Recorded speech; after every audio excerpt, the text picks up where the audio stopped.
यह बहुत प्राचीन मंदिर जैसा कि आप लोग देख रहे हैं और यह यहीं के निवासी है ग्राम नगरा के ही श्री रामचंद्र द्विवेदी जी। तो इस मंदिर के इतिहास के बारे में थोड़ा आप जानना चाहते हैं। ये दरबार अति प्राचीन है। यह सनातन सेवाश्रम के संरक्षक श्री अनंत चंद्र द्विवेदी जी, जो मूलतः ठाकुर जी विराजमान ग्राम नगरा के निवासी भी हैं, आज इन्हीं का रुद्राभिषेक इनके द्वारा और किया जा रहा है। और सनातन सेवाश्रम की पूरी टीम, आचार्य अभयानंद जी और पूरी टीम, उसके उपाध्यक्ष और सब लोग यहाँ उपस्थित हैं, आचार्य गण हैं। तो यह बहुत प्राचीन मंदिर जैसा कि आप लोग देख रहे हैं और यह 500 साल पुराना लगभग मंदिर है राधा कृष्ण जी का। और बहुत विख्यात लोग मानते हैं कि जो मन्नत मानता है उसकी पूरी होती है, पूर्ण होती है और उसको सफलता मिलती है। तो ये दरबार अति प्राचीन है। तो यहीं के निवासी है ग्राम नगरा के ही श्री रामचंद्र द्विवेदी जी। तो इस मंदिर के इतिहास के बारे में थोड़ा आप जानना चाहते हैं। श्री रामचंद्र जी बताएं कि यह मंदिर लगभग कितना पुराना होगा। करीब 3-4 साल 100 साल से ऊपर का मंदिर है। जो यहाँ पर एक इंद्रदत्त महाराज होते थे जिनकी धोती आसमान में सूखती थी और वो चलते चले जाते थे। जहाँ पर वो रुकते थे, धोती सूखने के बाद उनके ऊपर आते थे और उनको कृष्ण और काली इष्ट थे। और मथुरा वृंदावन दर्शन करने गए थे जहाँ पर शाम हो गई थी और उस समय ज़्यादा सवारी वारी का व्यवस्था नहीं था। तो जो है पुजारी ने कहा कि अब कल आना। तो ऐसी स्थिति में उनको काफ़ी दुख हुआ और वो मंदिर बंद करके चले गए। उन्होंने रोते गाते हुए नृत्य करने लगे। उसी बीच जो है मंदिर का कपाट अपने से खुल गया और वहाँ पर जो है एक संत समान कोई बड़े सफ़ेद केस वाला व्यक्ति आया और वो राधा कृष्ण भगवान की मूर्ति उनको दिया और कहा कि यहाँ आने की क्या ज़रूरत है, तुम जा करके हमारी प्राण प्रतिष्ठा करके वहीं पे पूजा पाठ करना, जिससे जो है सबका कल्याण होगा। तब से यहाँ पर निरंतर दोनों टाइम जो है सुबह शाम भोग राग और लगता है, पूजा चलता है और पुजारी है, जबकि मंदिर के नाम से 10-12 बीघा का खेत है और जो पूजा करता है वो उसका भोग करता है।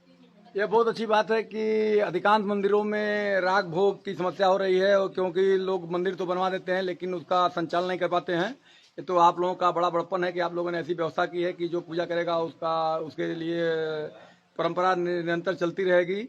और इसी क्रम में आचार्य अभयानंद जी महाराज सनातन सेवाश्रम के हम चाहेंगे कि वो आज सनातन सेवाश्रम ट्रस्ट के तरफ से और सनातन सेवाश्रम के संरक्षक श्री रामचंद्र द्विवेदी जी के यहाँ आए हैं और उनके घर के पास जो मंदिर है प्राचीन राधा कृष्ण का, ठाकुर जी विराजमान का, जिनके बारे में आपने वर्णन सुना श्री रामचंद्र द्विवेदी जी द्वारा, उनके आकर के आचार्य अभयानंद जी महाराज को कैसा लगा। सनातन सेवाश्रम उनका पूरे विश्व में सनातन सेवाश्रम का झंडा लहरा रहा है, हर जनपद में हर जगह उनका कार्यक्रम हो रहा है, अनुयायी उनके हैं।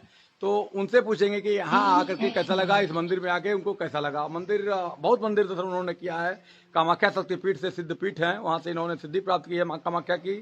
तो इनसे जानना चाहेंगे कि यह मंदिर देख के उनको कैसा लगा। जय तु संस्कृतम जय तु भारतम। आज हम लोग जो है ठाकुर जी के दरबार में आए हुए हैं और ये कहा जाए कि सभी मनोरथ को पूर्ण करने के लिए कोई स्थान यदि है तो ये जो है गोरखपुर के सन्निकट नगरा गांव में है। हमारे संरक्षक महोदय श्री बड़े भाई और गार्जियन स्वरूप अनंत भैया का जो है ये गांव है और इन्हीं के पीढ़ी दर पीढ़ी इस परंपरा को आगे बढ़ाने का कार्य किया जा रहा है। हमें बड़ी हर्ष हो रहा है और हमारा सौभाग्य है कि हम इस गांव में आए और प्रभु के दरबार में श्री रुद्राभिषेक श्रावण मास के कृष्ण पक्ष के सोमवार को करने का एक अवसर मिला और ये हम सभी के लिए बड़ी भाग्य और बड़ी आनंद का पल है। और हम चाहेंगे कि जो कोई भी इस वीडियो के माध्यम से हमारी और हमारे अनंत भैया जी के द्वारा जो कुछ भी यहाँ का प्राच्य कथा सुनने को जो मिला, जो यहाँ की पूरी जानकारी मिली, उसको सुन करके एक बार जरूर इस गांव में विजिट करे और आए और प्रभु का दर्शन करके अपने जीवन को धन्य बनावे। और ये बहुत ही रमणीय और बहुत ही उत्तम, क्योंकि बहुत ही बड़ा यहाँ पे बगीचा भी है और बगल में भी और शिव मंदिर है, राधा कृष्ण जी का मंदिर है और यहाँ पे जो नृत्य होते थे, लोगों को मनोरंजन का भी एक साधन पहले यहाँ पे पूरी व्यवस्था बनाई गई है। जन्माष्टमी बहुत बृहद और बहुत ही विराट रूप में यहाँ पे जन्माष्टमी मनाई जाती है और 3-4 दिन का एक कार्यक्रम होता है। यहाँ पे मेला भी लगता है और आप लोग आए और कृष्ण जन्माष्टमी में भी आप प्रभु का दर्शन करके अपने आप को धन्य करें। बहुत बहुत धन्यवाद आचार्य जी। जय तु भारतम। एक चीज जानना चाहते हैं, आप संरक्षक हैं, आप सनातन सेवाश्रम के पीठाधीश्वर हैं, कि मंदिर तो बहुत प्राचीन है, देखने में लग रहा है, बहुत प्राचीन ईंट लगे हैं, और उस समय सीमेंट नहीं चलता था, तो सुर्खी चूना से इसका छत और दीवार बना हुआ है और बहुत सिद्ध पीठ है, लेकिन मंदिर बहुत जीर्ण शीर्ण हो गया है। तो क्या इसके जीर्णोद्धार के लिए, इसको पुनः नया बनाने के लिए आप लोगों का कोई योजना है? जी, अपनी ये मंदिर, जैसे सनातन सेवा आश्रम की तरफ से मंदिर जीर्णोद्धार का भी काम किया जाता है। जैसे गौ माता की सेवा तो है ही, वृद्ध जनों की सेवा है ही, पशु पक्षियों की भी सेवा है, लेकिन मंदिर जीर्णोद्धार, अनेक मंदिर स्थापित, यानी 100 मंदिर बनाने से अधिक पुण्य फल प्राप्त होता है एक मंदिर जीर्णोद्धार करने से। लेकिन ये मंदिर का जो रूपरेखा जो मंदिर बनी हुई है, अगर तो इसका जीर्णोद्धार हम लोग करते हैं तो समझिए बड़ी ही पुण्य का भागी सभी लोग हो सकते हैं, और मंदिर जीर्णोद्धार होना चाहिए। मंदिर एक सामाजिक कार्य है जिसका जो है सभी लोगों के सहयोग से ही ये कार्य होता है और तभी उसका पूर्ण सही ढंग से मिलता भी है।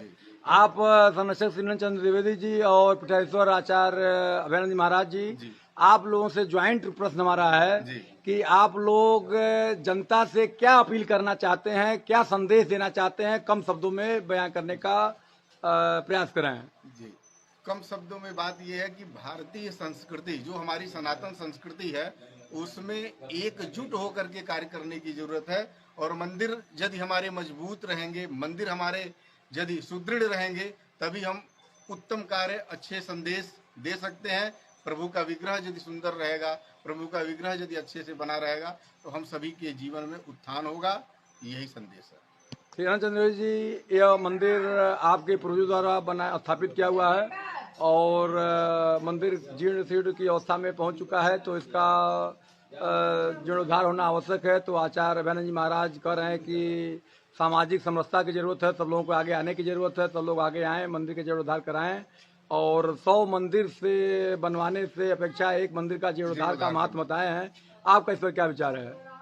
थोड़ा थोड़ा बूंद से घड़ा भरता है, और जो है ये जो है थोड़ा थोड़ा सभी लोग सहयोग करेंगे। जितने लोगों के पास ये वीडियो जाए और ये रील देखते हैं, उन लोगों को सबसे आग्रह है कि यहाँ कुछ थोड़ा थोड़ा आकर यहाँ दर्शन करें, और जन्माष्टमी आने वाली है उसका पूर्ण रूप से लाभ उठावें और यहाँ पर कुछ योगदान करें, जिससे मंदिर की भव्यता पूर्ण रूप से फिर। हाँ, ये भी सुनने में आया है कि यहाँ पे 3-4 दिन का बहुत भव्य जन्माष्टमी कार्यक्रम, जैसे मथुरा का होता है, वृंदावन में होता है, वैसे यहाँ पे होता है।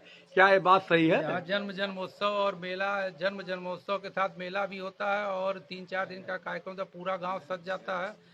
बड़े बड़े पटाखे, और जो है एक लड़की की शादी में जितना खर्च होता है उतना यहाँ पर खर्च किया जाता है। बैंड बाजा, नाच, गायक, नृत्य, सारे कार्यक्रम यहाँ चलते रहते हैं 3 दिन तक। यहाँ बिल्कुल जो है वृंदावन के तरह से जो है माहौल रहता है। आने वाला हर व्यक्ति पुनः हर साल आने की इच्छा रखता है। जैसे कि हम सुने थे कि ददकानो कोई चीज होती है, ददकानो, इसके बारे में थोड़ा विस्तृत बताएं, कैसा होता है? इसमें यहाँ ददकानो होता है। यह जन्म के बाद जन्मोत्सव का एक कार्यक्रम होता है, जो आपस में समरसता का परिचायक है, और उसके साथ साथ समस्त गांववासी मिल करके आपस में दधी और दधी कीर्तन करते हैं, जिससे जो है आपसी सौहार्द और प्रेम भाव बना रहता है। दधी कीर्तन का थोड़ा सरल शब्द में बताएं, जो लोग जन सामान समझ सकें। मैंने होली की तरफ से दूर से आते हैं, जो शाब्दिक रूप में उसको होली कह सकते हैं। दधी हल्दी की होली, हल्दी और दही का घोल होता है, उसी से होली खेलते हैं, एक दूसरे के ऊपर डालते हैं और जो है आपस में गले मिलते हैं। एक बहुत बड़ा बढ़िया कार्यक्रम होता है, और जो है पूरे प्रेम भाव बना रहता है, और समाज में एक अच्छा संदेश जाता है। यह गांव जो है प्राचीन काल से ही अपने अगल बगल के करीब 20-25 गांवों पे अपना प्रभाव डालता है, और यहाँ के लोग क्या करते हैं उसके इशारों पर समझिए चलता है, और उसी हिसाब से वो अपना सनातन धर्म का पालन और अनुसरण करता है। तो एक बार पुनः मंदिर का पूरा पता बता दें, जिससे जो कोई भी दर्शक आना चाहे, दर्शन भगवान का करे, अपना मनोरथ पूर्ण करे, और जो श्रमदान हो सके दान करे, श्रम दान करे, धन दान करे, जिससे मंदिर का जीर्णोद्धार हो। आदिकाल से रजिस्टर्ड है। राधा कृष्ण विराजमान ग्राम नगहरा, सौजी बाजार, जिला गोरखपुर के नाम से बेलघाट ब्लॉक में खजनी तहसील का जिला गोरखपुर का एक महत्वपूर्ण गांव है ये। और यहाँ पर ज़्यादातर भाजपा के लोग तो नहीं आते हैं, क्योंकि जानते हैं कि यहाँ का 100% भाजपा का वोट है। यहाँ का वोट कहीं जाता नहीं है, क्योंकि भाजपा का है, लेकिन कुछ भाजपा के लोगों द्वारा यहाँ पर विकास नहीं होता है।